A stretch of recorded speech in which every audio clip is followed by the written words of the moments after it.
আসসালামু আলাইকুম এভরিওয়ান, কেমন আছেন সবাই?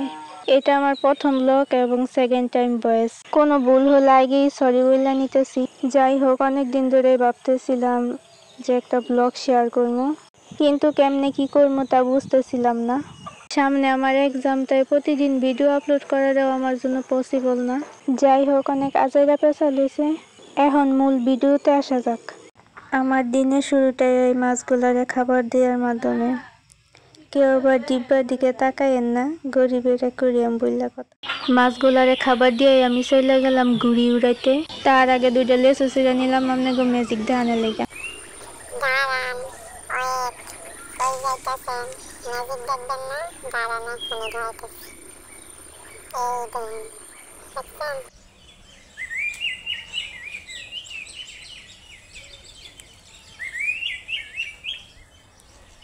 বর্ষাকালে যখন পানি হয় তখন আরো বেশি সুন্দর লাগে।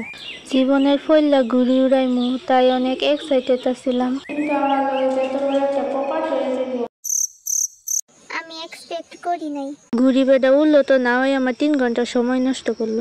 ঘুড়ি উড়ানে ব্যর্থ হইয়া বাড়িতে এসে রং তুলি নিয়ে বসছি। উড়াইতে তো পারি নাই, তাই পেন্টিং করে মনটারে শান্ত করার চেষ্টা। পেন্সিল দিয়ে আগেই আমি ড্র করে নিছিলাম। তারপর আকাশের জন্য আমি স্কাই ব্লু কালারটা অ্যাপ্লাই করি। মেঘটাকে রিয়েলিস্টিক করার জন্য সাদার সাথে হালকা একটু আকাশি কালার মিক্স করে ব্রাশটাকে এইভাবে ঘুরিয়ে ঘুরিয়ে অ্যাপ্লাই করতে থাকি, যাতে করে মেঘটা দেখতে আরো বেশি সুন্দর লাগে।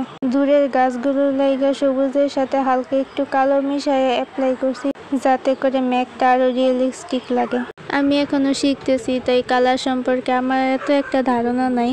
হয়তো আপনাগুলোকে শেয়ার করতে করতে কালার সম্পর্কে আমার ধারণাটা আরো বাড়বো। প্লিজ আমার সাথে থাকেন আর বেশি বেশি করে দোয়া করেন, সাপোর্ট করেন, যাতে করে আমার স্বপ্নগুলো আমি পূরণ করতে পারি। সাপোর্ট করবেন তো? জানি আপনারা আমায় সাপোর্ট করবেন। তাই আগে থেকে থ্যাংক ইউ দিয়ে রাখলাম। বক বক করতে করতে দেখেন পেন্টিংটা প্রায় শেষ পর্যায়ে এসে পড়ছে।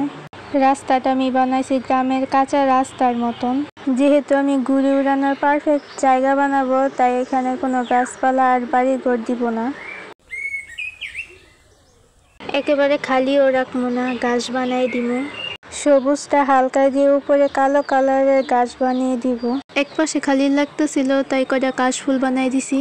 আজকের মূল বিষয়টাই ছিল ঘুড়ি উড়ানো, সেটা হোক রিয়েলিটিতে বা হোক পেন্টিংয়ে।